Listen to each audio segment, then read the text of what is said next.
저를 한번 따라 하실까요? 죽기와 살기로 살아가기. 저 이렇게 조사 빼고서 죽기 살기 살아가기 해볼까요? 시작. 죽기 살기 살아가기. 네, 이런 제목으로 한번 말씀 나눠보도록 하겠습니다. 왜 이런 제목을 지었는지, 어떤 말씀이 우리 기다리고 있는지 편안한 마음으로, 또 기대하는 마음으로 말씀 나눠보았으면 좋겠습니다. 명절은요, 우리 지난 주간 한 주 동안 이렇게 열심히 쉬고 또 재밌는 시간, 즐거운 시간, 유익한 시간 보냈지만 우리 민족 모두에게 유익하고 의미 있는 날이라고 생각이 됩니다. 하지만 또 동시에 부담스러운 날이기도 하죠. 우리가 한동안 뵙지 못했던 어른들, 가족들을 만나 뵈면서 또 잠시 잊고 있었던 가족들, 죄송스럽지만 그런 존재들을 기억하고 찾아가 뵈면서 그들의 소중함 또 의미를 되새겨보는 그런 날이기 때문에 우리에게 또 특별하지만 그 관계들 때문에 부담스럽기도 하다는 말씀을 드리는 겁니다. 관계 안에서의 어떤 도리를 다하려다 보니까 여간 힘에 부치는 게 아니고 또 불편하고 부담되기도 하죠. 이 사회적 관계의 어떤 지형도가 바뀔수록 또 우리나라의 라이프 스타일이 바뀔수록 이러한 부담은 조금씩 더해져 간다라는 게 느껴지고, 저도 명절을 매번 지날 때마다 매해가 다르게 그 부담이 좀 달라진다라는 느낌을 받았습니다. 여러분의 이번 명절은 어떠셨나요?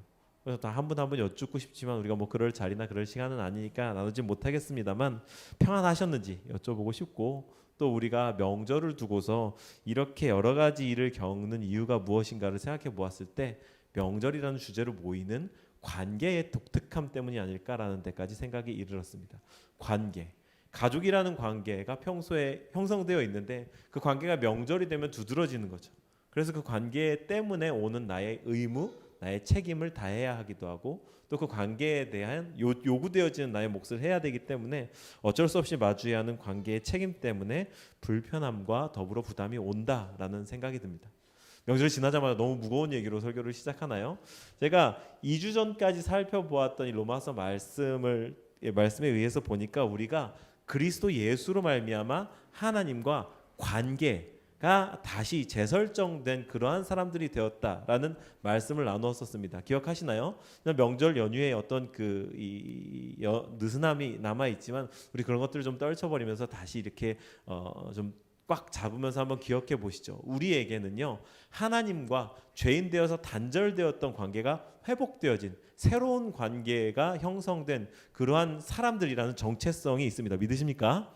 그래서 그 정체성, 그러한 관계에 비추어 볼 때 우리는 하나님과 화해의 관계에 접어들었다라고 얘기를 할 수 있는 거죠.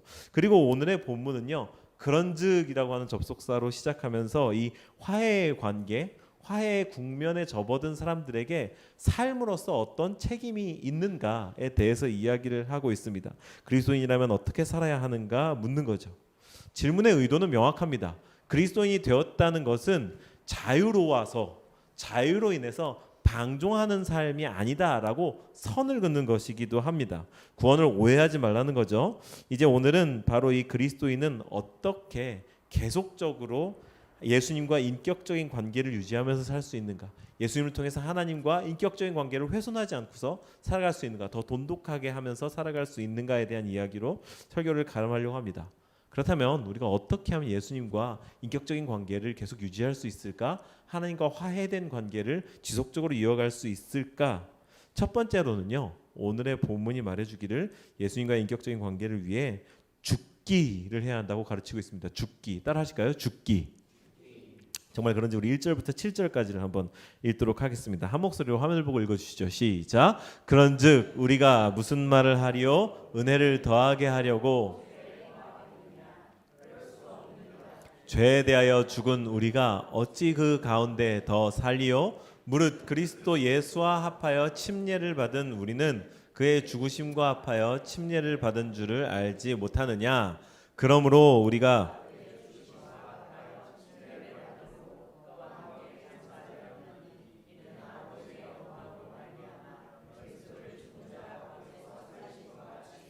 우리로 또한 새 생명 가운데서 행하게 하려 함이라. 만일 우리가 그의 죽으심과 같은 모양으로 연합한 자가 되었으면 또한 우리가 알거니와 우리의 옛 사람이 죄의 몸이 죽어 다시는 우리가 죄에게 종노릇하지 아니하려 함이니 이는 죽은 자가 죄에서 벗어나 의롭다 하심을 얻었음이라. 아멘. 본문은요, 죄에 대하여 죽은 우리라고 하는 이 표현을 씀으로써 그리스도인이 되면 자동적으로 죄에 대해 반응하지 않게 되는 듯한 그런 인상을 줍니다. 그냥 자동적으로 그렇게 되지 않을까라고 하는 기대, 인상을 준다는 거죠. 근데 정말 그렇던가요? 우리가 알지 않습니까? 신앙을 가진다고 해서 예수 그리스도를 인격적으로 경험하고 진지하게 추구하기 시작했다고 해서 죄가 자동적으로 딱 끊어지는가? 한동안은 약간 허니문이랄까요? 그 신앙의 어떤 후광, 그 신앙 사건의 후광 같은 걸로 좀 그런 것 같기도 해 보입니다만은 우리가 예수님 믿는다고 해서 자동적으로 죄가 우리로부터 딱 끊어지지는 않죠.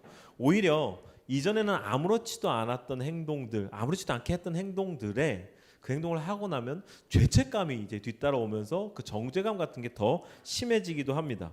그러면 우리가 그럴 때면 성경의 증언이나 우리의 회심 둘 중에 하나가 거짓말인가라고 하는 혼란, 헷갈림 속에서 힘들어하게 된단 말이죠. 내가 회심한 게 거짓말이었나? 내가 이렇게 죄를 짓는 걸 보니?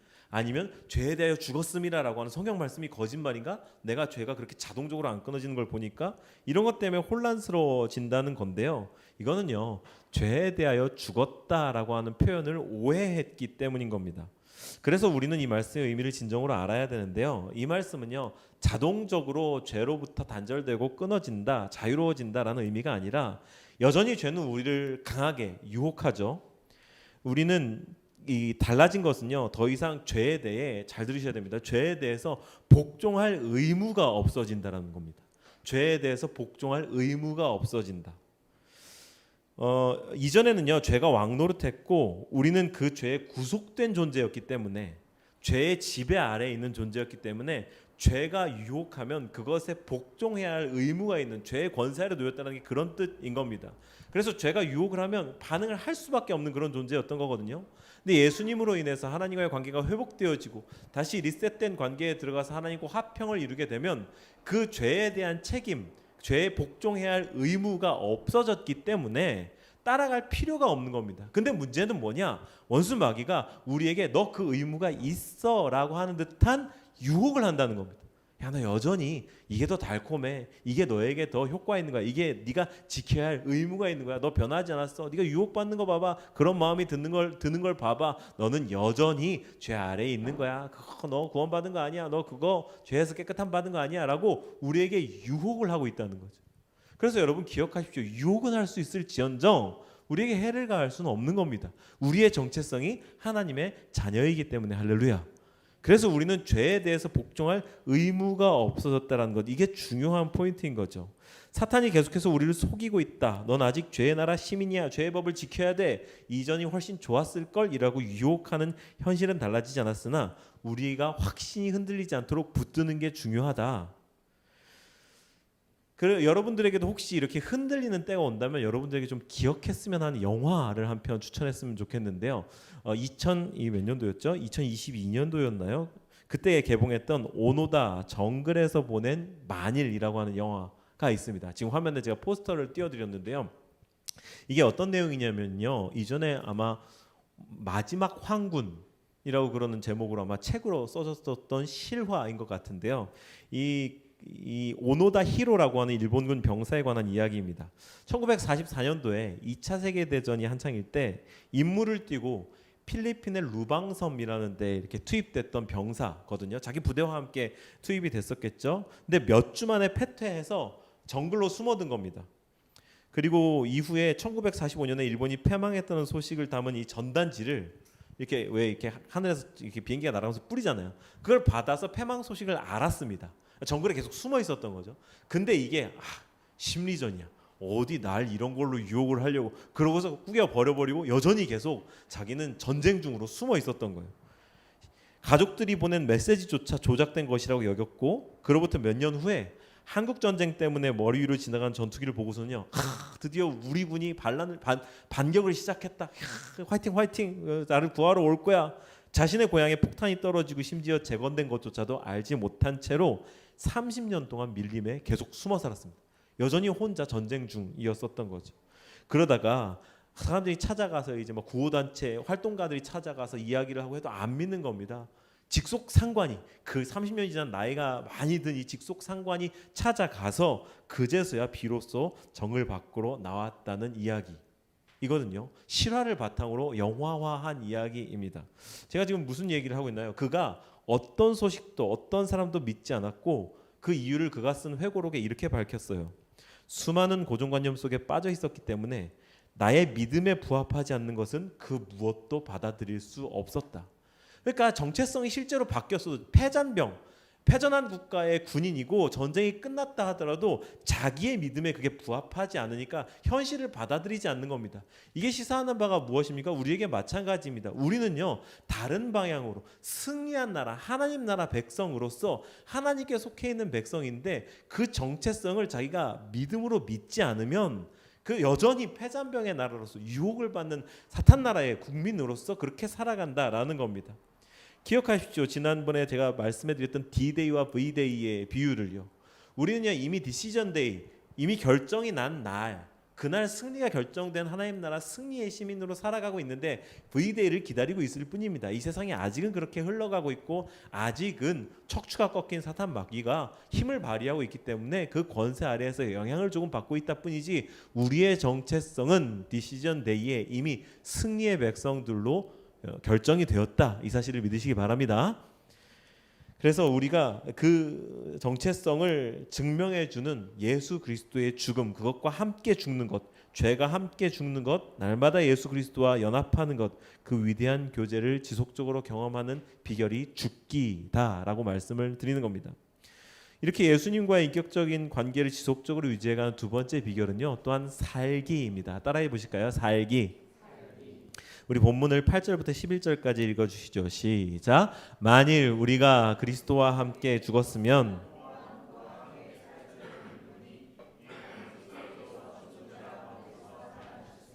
다시 죽지 아니하시고 사망이 다시 그를 주장하지 못할 줄을 알미로라.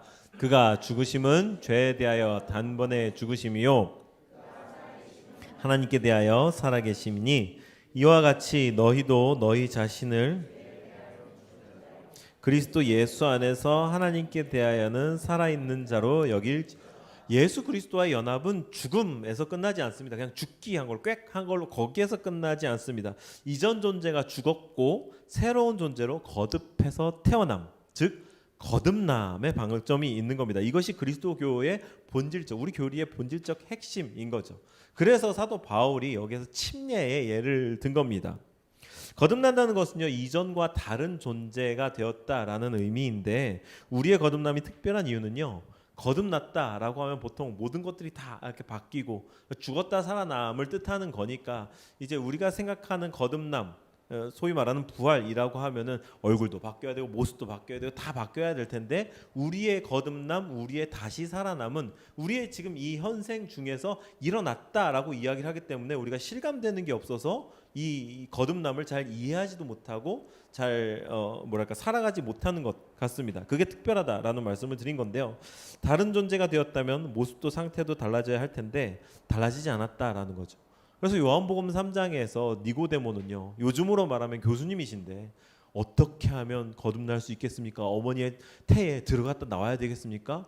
이것을요, 일각에서는 무척 무식한 질문인 것처럼 취급을 하는데 아니요, 그 학식 많은 분이 진지한 겁니다. 이해가 안 되는데 어떻게 하면 거듭난다라는 겁니까? 어떻게 하면 다시 태어난다라는 겁니까? 그는 정말로 그게 궁금했던 거죠. 알만큼 아는 사람인데도 학문적, 인간적, 존재적 자존심과 자기 이해를 버리고 진지하게 물어본 건데 이처럼 우리의 거듭남은 생각, 상상, 이해의 범위를 넘어섭니다. 그게 거듭남이죠. 11절을 한번 보시면은요. 11절 요 전 페이지 한번 다시 보여주실까요? 이와 같이 너희도 너희 자신을 죄에 대하여는 죽은 자요 그리스도 예수 안에서 하나님께 대하여는 살아있는 자로 여길지어다. 거듭남이 여기에 표현되어 있는데 죽은 자요. 죄에 대해서 죽었다는 것은 과거 완료입니다. 죽었습니다. 끝났습니다. 그리고 하나님께 대하여는 살아있는 자, 현재 진행형으로 표현되었습니다. 그러니까 우리가 죽기를 자각했다면 우리 앞선 대지에서 말씀을 드렸던 죽기, 예수 그리스도의 보혈의 공로로 말미암아 우리 또한 함께 그 십자가에서 죽었다라는 것을 인정한다면 이제 죽었다는 것은 과거 완료로 끝을 내고 살아있는 자로 살아가고 있다는 것을 자각해야 합니다. 그것에 합당한 삶을 살아가야 됩니다. 그리고 또한 무엇보다 여길지어다라고 하는 이 명령형 동사에 주목하십시오. 여러분들이 그리스도 예수로 말미암아 죽고 그의 십자가와 함께 죽고 그와 함께 살아나서 하나님께 대하여 살아있는 자로 되어지는 것은 여겨라라고 하는 명령형에 해당하는 것입니다. 믿을 거니 말 거니 선택지로 준 게 아니라 그렇게 여겨라라고 하는 명령으로 주셨음을 기억하시기 바랍니다. 하나님께서는 우리에게 믿음을요 선택의 영역으로 남겨주지 않으셨어요. 여길지어다 라고 하는 명령형으로 주셨다. 그 거듭난 것을 기억해라. 액면 그대로의 사건으로 일어나지 않았을지라도 거듭났다라는 것을 너희가 기억해라. 그렇게 여기고 살아라 라고 하는 말씀을 주신 거죠. 이것이 우리들의 정체성입니다. 여러분들은 죄에 대하여 죽은 자요 하나님께 대하여 살아있는 자로 여기시기 바랍니다. 아니요, 문장이 잘못됐죠. 여길지어다. 여길지어다. 하니까 분위기가 이상해지는데요. 교주 같은 느낌이. 마지막으로 이렇게 죽기와 살기에 대한 거듭남에 대한 이러한 개념을 잡았다면 이제 우리에게 마지막으로 주어지는 예수 그리스도의 인격적인 관계를 지속해가는 삶으로서의 책임으로 살아가기라는 것이 주어집니다. 본문의 12절부터 14절까지를 읽어볼까요? 함께 읽습니다. 시작. 그러므로 너희는 죄가 너희 죽을 몸을 지배하지 못하게 하여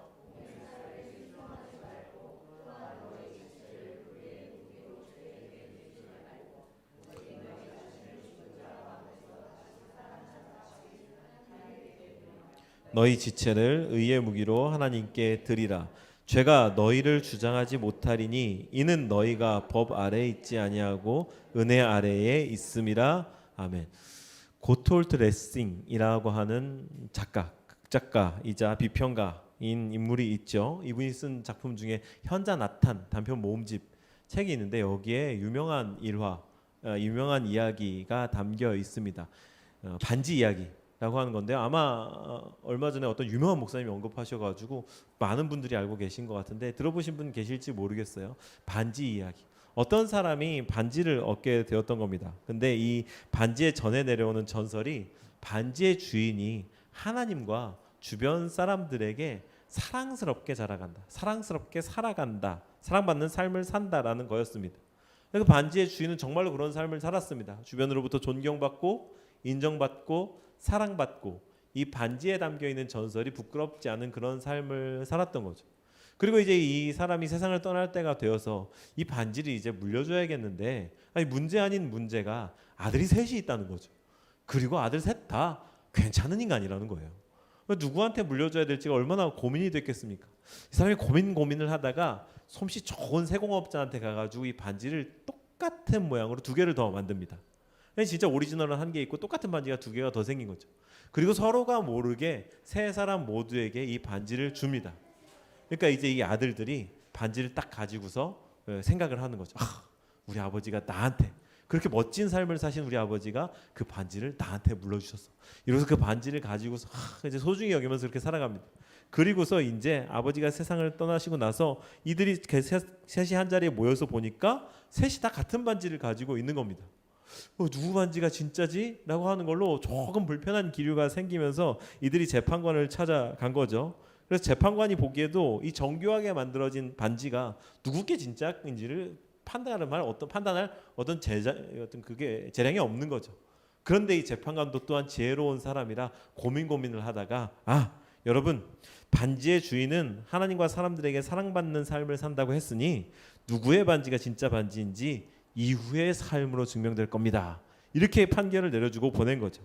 자신의 반지가 진짜라고 여기고 그 축복을 현실화시킬 수 있는 삶을 살아봐라 라고 도전한 셈인 거죠. 이 이야기가 여러분 우리에게 본문 말씀과 관련해서 전해주는 도전이 무엇입니까? 우리가 받은 복음, 우리가 갖고 있는 신앙의 진정성을 우리가 어떻게 증명하며 우리 신앙이 정말 좋은 거야, 예수님 정말 좋은 분이셔라고 우리가 어떻게 증명할 수 있을까요? 아무리 우리가 말로 해도 세상 사람들은 듣지 않습니다. 그 세상 사람들은요, 우리의 삶을 통해서 예수님이 어떤 분이신지를 봅니다.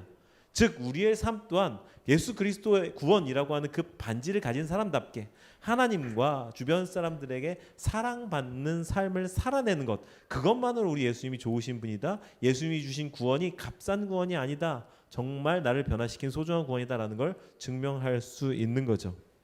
이 얼마나 의미심장한 이야기입니까? 침례의 예를 빗대어서 본문에 침례의 예가 있으니까 그 이야기를 또 마저 마무리하고 싶은데요. 침례를 받은 순간을 기억해 보시죠. 우리가 지난 여름에 우리 교회 지체를 침례를 주는 현장에 침례를 베푸는 현장에 함께 했었는데요. 침례를 베풀고서 죽음을 상징한다고 그랬죠. 물에 들어가는 것, 올라온 것, 사는 것을 상징합니다. 이 사람이 침례를 받는 수침자가 침례를 받은 때와 다시 물에서 나온 때에 공간, 시간이 바뀌었나요? 시간은 몇 초간 흘렀을지 모르겠습니다만 그가 물에 들어가고 나온 장소, 공간은 여전히 그대로였습니다. 전 여기에 착안해서 여러분들께 호소하고 싶습니다.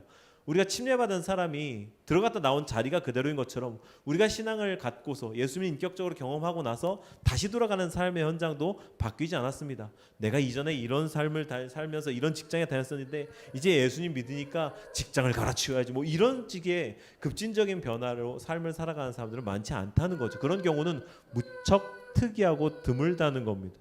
이게 제가 드리고 싶은 말씀이 무엇인지 여러분들 이해하셨죠? 우리는요 변화되지 않은 곳에서 살아갑니다. 여전히 그 자리에 하지만 신앙의 책임을 가지고서 있었던 자리로 되돌려 보내시는 예수님의 파송을 받는다. 저를 한번 가슴에 손을 놓고 따라 하실까요? 예수님은 나를 파송하셨다. 파송하셨다. 손을 내리시죠. 여러분들 그 자리로 이제 내일부터 또다시 출근하고 돌아가야 할 삶의 그 자리로 주님께서 파송하셨음을 믿으시기 바랍니다. 반지 낀 사람답게 반지 물려받은 사람답게 사시는 여러분들 되시기를 주의 이름으로 축원합니다.